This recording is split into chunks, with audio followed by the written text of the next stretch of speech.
Hello everyone, this is Babu Raipudi, Director of BRICS Academy, IAS coaching in Hyderabad and Bangalore. Recently, UPSC Prelims exam was held in October 2021 and the results were also declared, but shockingly, the results were not very good. Most of the students could not do it, maybe because of the pandemic or because I'm telling you, completely the students were relying on online sources. Online sources might not help students 100%. I'm 100% sure, but they might be of help if in case you're already well prepared for the examination. But completely depending on online, uh, the results have been proved. Okay, anyways, but first of all, stop saying an answer saying that this year paper is tough. UPSC paper, they never meant for easy. If in case you are preparing for this exam, never think that things are going to be easy, because paper will not be easy, will never be easy. They won't make it easy, because if they make it easy, I'm telling you, it is not called as UPSC exam.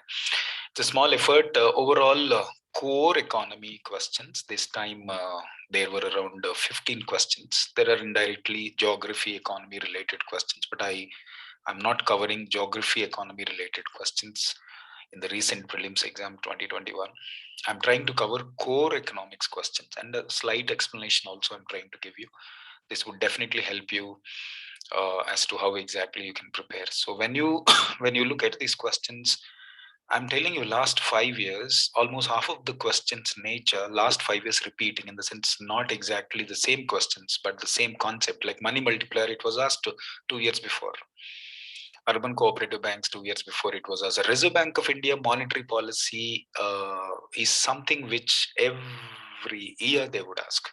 That is why I always tell my students in the class, you are supposed to focus more on Reserve Bank of India monetary policy, the latest policy or the last 1 year, whatever monetary policy. More or less, they don't ask you about the interest rates. They definitely ask you the analysis. If in case something is increased, what would happen? Something is decreased, what would happen? Excuse me. The core fundamentals you are supposed to have. If you have those core fundamentals, definitely you would be able to understand. So my question is 30 marks from economy itself is a major chunk. I'm telling you guys, if you could answer another 15 questions in current affairs and 15 questions in economy, more or less, except one or two, rest all questions are current affairs related. So 15 into 2 and 15 into 2, overall 60 marks if you're able to get in economy current affairs. I'm telling you, almost you're closer to success rate in prelims exam. Okay, I'll quickly discuss all the questions in just 15-20 minutes. Have a patience, please. If in case you are from economics background, you would be able to understand the language. If you're not from economics background also, I'll use such a language, such a kind of simple language where anybody, even from the science, BTech, engineering, or whatever science background you come from, whichever background you come from, you would be able to understand. That is for sure. So make sure, if in case you want a material, please do call us. BRICS Academy 8341-796-577. You please call us. We will WhatsApp you the material which is given. Otherwise, if you're able to take it from the online website, on our website also, bricsacademy.com, you will find this question paper with the key. All right, let's see. The first question was on some series I have taken. The first question is on money multiplier in an economy increases with which one of the following. So first of all, let us try to understand what is this money multiplier. Simple language, I want to put it in such a language that anybody from any background would be able to understand this. So I'm not teaching economics here, because if I start teaching economics, then that is completely different, because we need to look at it differently from all the backgrounds.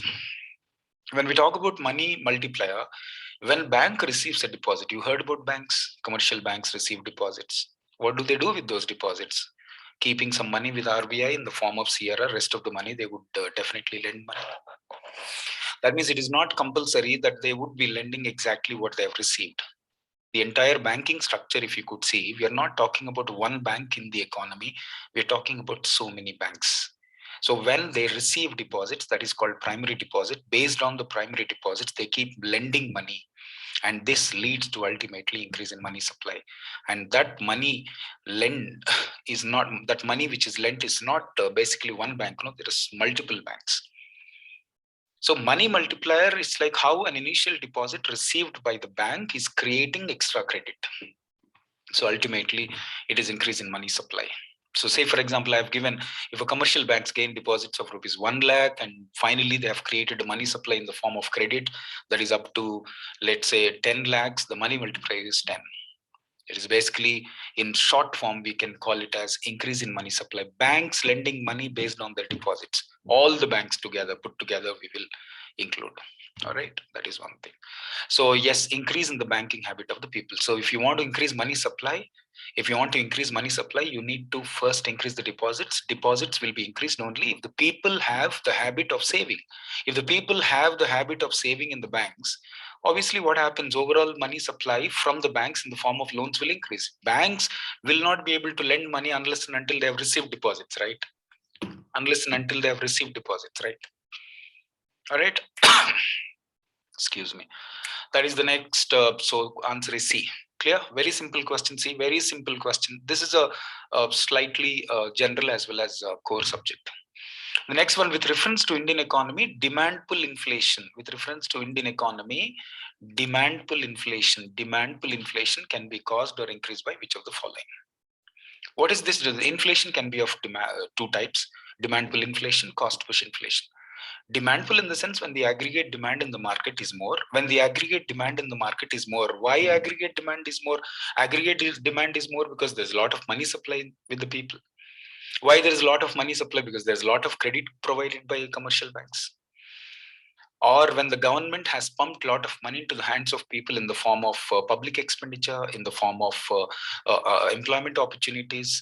When government started spending a lot of money for the sake of people, let it be healthcare, let it be education sector, let it be transportation, let it be travel, let it be electricity, what all public utility services, if government started spending for the sake of people, people are able to save a lot of money. So when government is spending a lot of money, this money is going to increase the demand among the people because they're able to save money. Suppose you're supposed to pay 10,000 rupees in a school, and the government is taking care of education at free of cost. Then this 10,000 is saved. When the 10,000 is saved, obviously what happens? The demand for goods and services will increase. It says demand pull inflation means the inflation means what? Rise in prices. Demand pull inflation, rise in prices on account of increasing demand. Rise in prices on account of increasing demand. It can be caused by the following. Number one, expansionary policies. Expansionary policy, I have given three important. Expansionary policy in the sense government monetary policy where central bank deploy a lot of money into the market. Government wanted to have economic growth. If government wants to have economic growth, government has to pump a lot of money. Maybe they reduce the rate of interest and trying to ensure, and government will try to reduce unemployment. When unemployment is reduced, jobs are increased. When jobs are increased, incomes are increased. When incomes are increased, definitely people would start demanding goods and services. So that is expansionary policy of Reserve Bank of India. Fiscal stimulus in the sense tax discounts will be given. When the tax on any product is less, definitely people would like to buy. People would like to buy. So fiscal stimulus is nothing but a package where government tries to give a lot of tax exemptions and higher purchasing power. Obviously, if people have a lot of higher purchasing power, definitely demand for products and services will increase. So 1, 2, and 4. Sorry, 1, 2, and 4. Clear? So demand pull inflation means the rise in prices on account of demand can be caused by expansionary policy. Expansionary policy is a policy wherein government pumps more money into the market. This can happen by monetary policy. This can happen by decreasing unemployment. In other words, increasing employment. When the employment increases, incomes increases now. When the income increases, what do? Would you not demand goods and services? Simple logic. Keep hearing it. If in case you're confused with my flow, because I want to finish this in 10 minutes, that's the reason. 10-15 minutes I want to finish this. That's the reason I'm talking a little faster. So go back and rehear it once again so that you would be able to understand this very clearly. All right. Yes, that is one thing. Next one, with reference to India, consider the following statements. Retail investors through Demat account. Sir, what is this Demat account? Demat account is the account which is opened by anybody if he or she wants to invest in share market. If you want to purchase shares, if you want to purchase bonds, if you want to purchase debentures, if you want to buy anything which are issued by companies, you will have to have a Demat account nowadays. It's an electronic account where shares and debentures are bought. He's asking retail investors in this is the normal investors who will not be investing more than 20,000 or very less amount they will invest. Institutional investors in the sense banks will invest, mutual funds will invest, insurance companies will invest. Understand the question. So much is loaded in that. It says retail investors through Demat account can definitely invest through treasury bills. The bills which are issued by government, are called treasury bills. Primary market in the sense when you buy these security shares, bonds, debentures directly from the company or from the government, it is primary market. That means when you buy something in the stock market, it is secondary market. When you buy something in the stock market, that is secondary market. When you buy shares directly from the company, that is primary market. So today, if I want to invest in government securities, such as government bills, such as government bonds and treasury bills, the bill of exchange, which is issued by government when government wants to borrow money. Why these bills are issued? Because government wanted money. So whenever government wants money, government would issue these bills and bonds. So can I purchase? Yes, the retail investor can definitely buy these government securities through Demat account. Next one, it says negotiated dealing system. NDS is basically an online platform where Reserve Bank of India provides this, where you can buy government securities. Understood? NDS is so I have given here, you see, a negotiated is an electronic trading platform operated by Reserve Bank of India to facilitate government securities. If you want to buy government securities, there is a scheme, there is a platform, online platform called NDS, where Reserve Bank of India will be selling government securities. Excuse me. So 1 and 2 is the answer. Yes. Yeah. Next one. We have with reference to water credit. So name itself indicates the amount of money that is lent. It's a microfinance tool to work for water and sanitation. I've given an explanation by making small loans to individuals and communities in villages, urban areas, semi-urban areas. Water credit empowers people to address their own water and sanitation needs instead of depending on governments. So we will help them to provide the sanitation network, the piping system, the drinking water system, etc. Instead of these people waiting for the government. That is one policy. So 1 and 3 is the answer. It aims to enable poor people to meet their water needs, and it is a microfinance, small amount of finance that is lent, for water and sanitation sector in rural areas and semi-urban areas. So answer is 1 and 3. This is also regular newspaper. If you could read, if you have read regular newspaper, this question could be easily answered.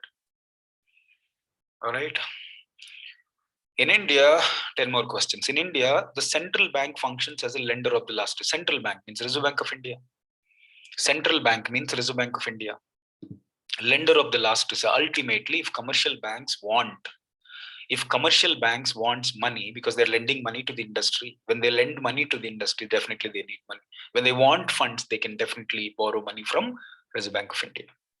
So Reserve Bank of India would like to provide liquidity. Liquidity means ready cash availability. If whenever commercial banks are falling shortage of funds because they've been aggressively lending money to commercial banks, then Reserve Bank of India, as a last resort, it would be helping them. So answer is 2. Okay, commercial banks mostly borrow money. Okay. Next, we have sixth one. Consider the following statements. Reserve Bank of India. Reserve Bank of India related 3-4 questions they've asked.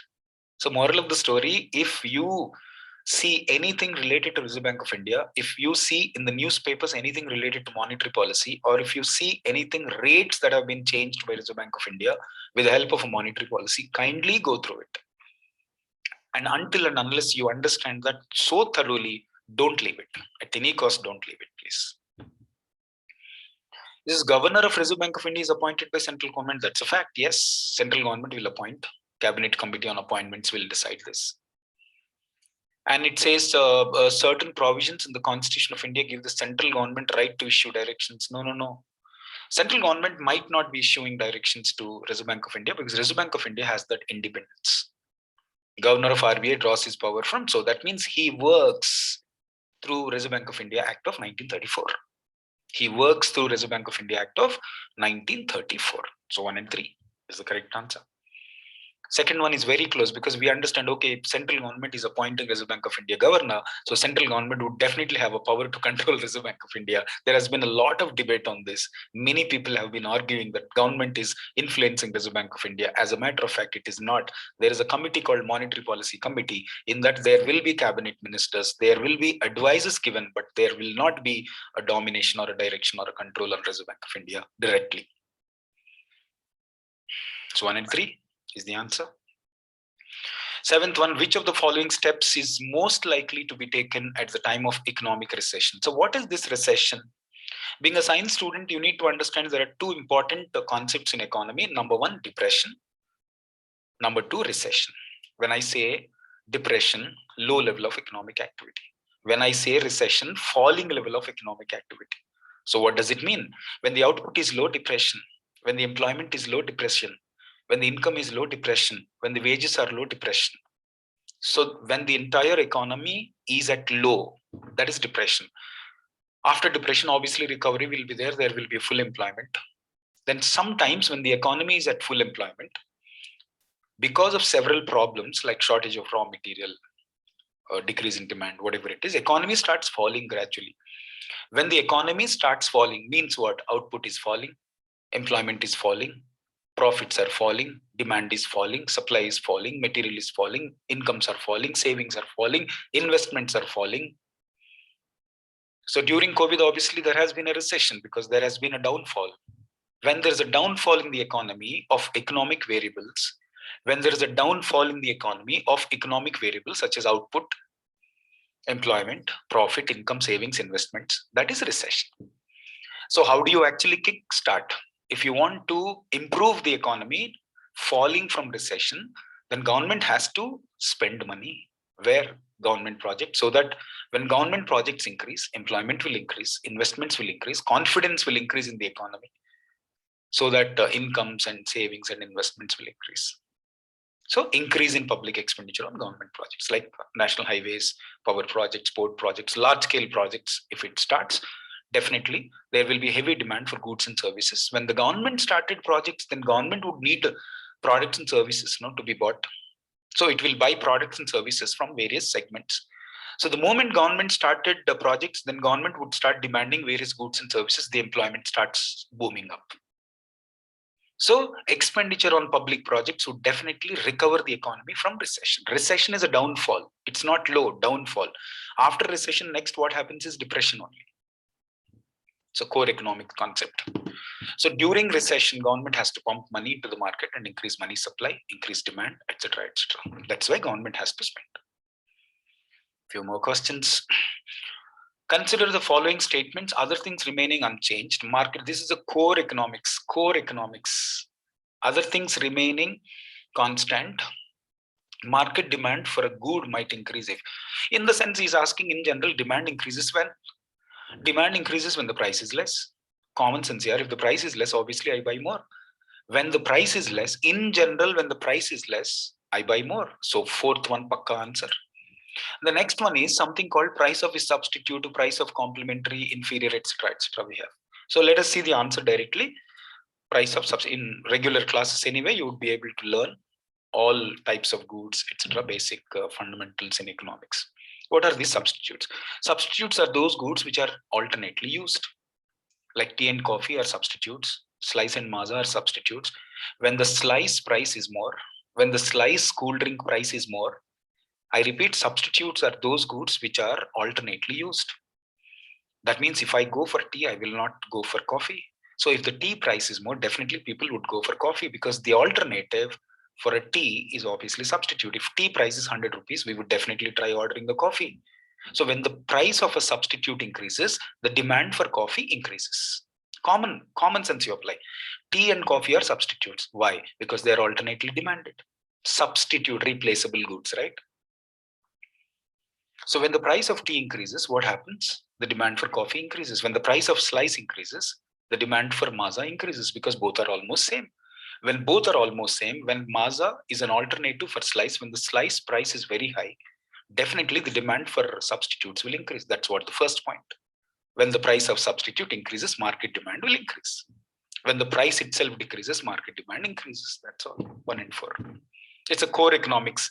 NCRT is it's a purely NCRT based question. Trust me, it is NCRT. Recession also NCRT based question. Okay, Reserve Bank of India NCRT based question. NCRT based questions out of 15, almost 7 questions came this year. So that is why we've been telling every student, please have fundamentals readily available and make sure you're very, very clear with fundamentals and basics. Those fundamentals only would be able to give you almost 7-8 marks here in Indian economy. Few more questions. With reference to urban cooperative banks are basically, the structure of cooperative banks. We have got rural cooperative banks, we have urban cooperative banks. So how do they raise money? Are they really dependent on urban cooperative banks? You see, rural cooperative banks may not issue shares and debentures, bonds, preference shares, etc. But urban cooperative banks can definitely see there, they can issue equity shares and raise money. And they're also brought into banking control. That is Banking Regulation Act of 1949 enables Reserve Bank of India to control the entire banking system in India through an amendment also in 1966. So 2 and 3 is the answer. Excuse me. Next we have Indian government bond yields. Bond is what? Basically, when I want to save money, there are different ways to save money. When I want to save money, there are different ways to save money. I can go and deposit money in the bank, or I can purchase a bond of the government, which is issued by Reserve Bank of India. So every bond offers a fixed rate of interest. Yield in the sense income coming from the bond.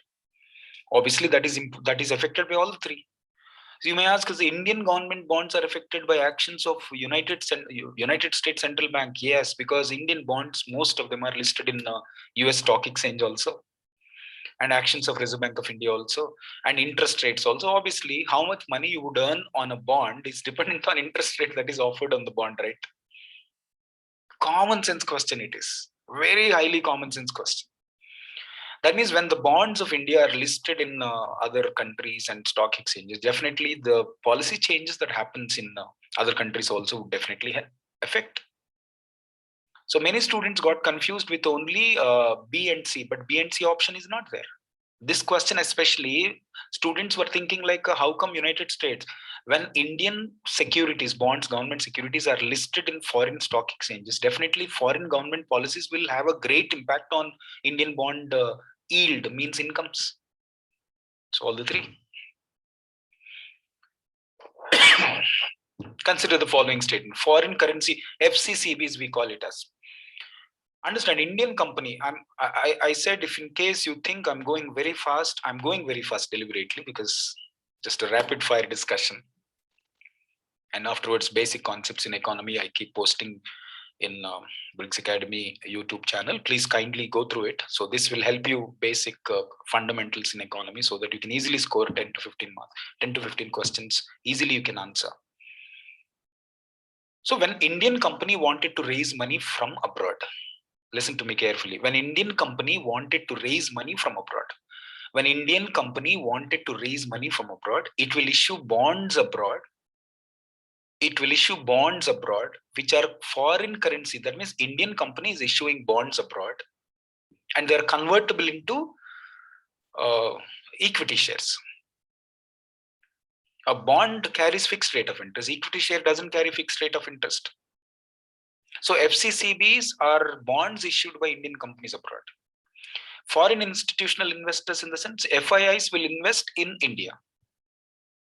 Foreign institutions means foreign banks, foreign governments, foreign mutual funds, foreign insurance companies will invest in Indian stock market.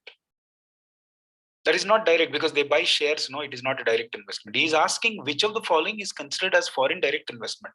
Shall I define what is foreign direct investment? Foreign direct investment is a situation where foreign companies directly come to India and invest in India, set up in India. That is one simple definition. Second important definition, when they buy Indian company shares more than 10%, when they buy Indian company shares more than 10%, not less than 10%, more than 10%, it is FDI. So when the foreign company comes to India, directly invest in India and set up in India, that is foreign direct investment. When the foreign company, am I clear? When the foreign company buys Indian company shares more than 10%, that is FDI. So what is global deposit? Indian company issues equity shares abroad. Suppose in India, if you sell share, that is equity share. If you want to raise money from abroad, you will issue in the form of GDR with the help of foreign bank. So money which is invested through GDRs will be foreign direct investment if it is more than 10% in Indian company. Understood? Only three. So basically, in that core concept, you have to go and study foreign direct investments can happen from foreign countries in what way. Basic thing, when they come directly and set up here. Otherwise, they invest in Indian company more than 10% in equity. Foreign direct for global deposit receipts only is equity shares. Indian company raising money abroad in the form of equity is called global deposit receipts. If it is in America, we call it as American deposit receipts. And if that investment is more than 10%, it becomes FDI. Next, consider the following statements. The effect of devaluation of currency. What is this devaluation? Briefly, simply, crystal clear, if you want me to put it across, devaluation is decrease in the value of rupee deliberately by government of India. That is Reserve Bank of India. When you decrease, that means let's say $1 is equal to 70 rupees. Instead of 70 rupees, you're giving 80 rupees. $1 is equal to 70 rupees. Instead of giving 70 rupees, you're giving 80 rupees. So you're giving more rupees. When you're giving more rupees, value of currency is decreased. So when Indian currency is given more in quantity against the dollar, that means devaluation. Devaluation is decrease in the value of Indian currency deliberately by Reserve Bank of India. Why are we decreasing the value? When we decrease the value of rupee, that means we are giving more rupees for dollars, then definitely they would think our products are cheap and buy. When we give more rupees in exchange of dollars, definitely foreigner will think he's getting more rupees when he exchanges dollars. And he would be interested in purchasing Indian products. So why are we devaluing the currency? We devalue the currency. That means we give more rupees against the dollar so that our products become cheaper and exports will increase. Simple. To boost exports, say domestic exports. Yes, one only. Next, which one of the following affects creation of black money? Obviously, our black money is the money which is not officially counted, which is not officially brought into the system. So definitely government loses revenue and tax evasion is there. First of all, money becomes black money only when it is because of tax evasion. So when the people are not paying tax, they're hiding that money. That money will be a black money, which is not officially counted. Finish. So it leads to a straight question they've asked, right? Next question we have, which one of the following is likely to be the most inflator? Inflationary means rise in prices.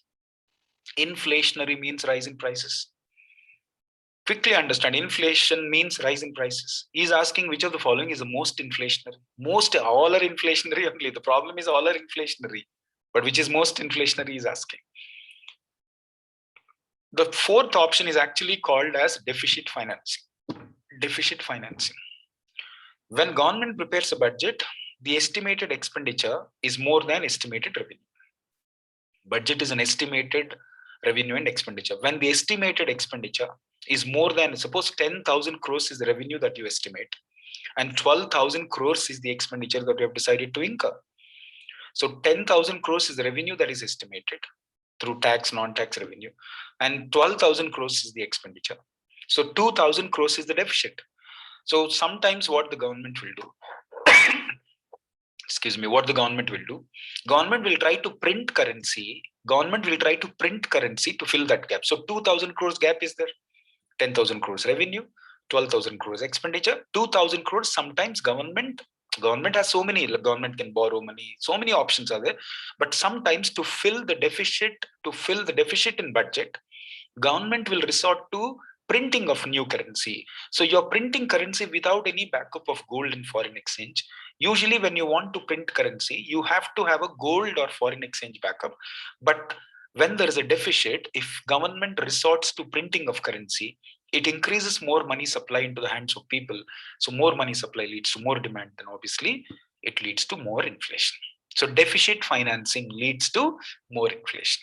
Financing the deficits by printing of currency leads to more inflation. That is the point. So D is the answer. Last, I hope you're able to follow these questions. Please re-hear it once again, because since it's a recorded lecture, kindly re-hear and subscribe Bricks Academy channel. So I keep posting all fundamentals, because seeing this paper, I thought there are many basics and fundamentals. So we keep teaching so in-depth analysis of economy, and finally students are finding these questions like this. So you need to have basic fundamentals.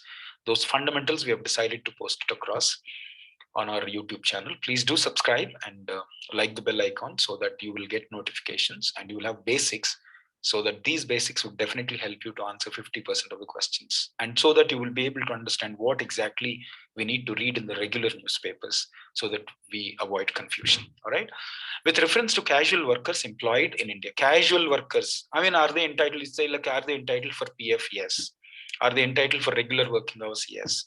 Government by notification shall pay wages. I mean, wages through bank account only have to be paid.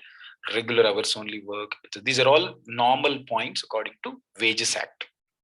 According to Wages Act of India, all these are eligible for even casual workers. Very simple question. That is, this question come from unemployment lesson in Indian economy. So half of the questions are basics, and most of the questions, 7 to 8 questions, you can easily find in NCERT.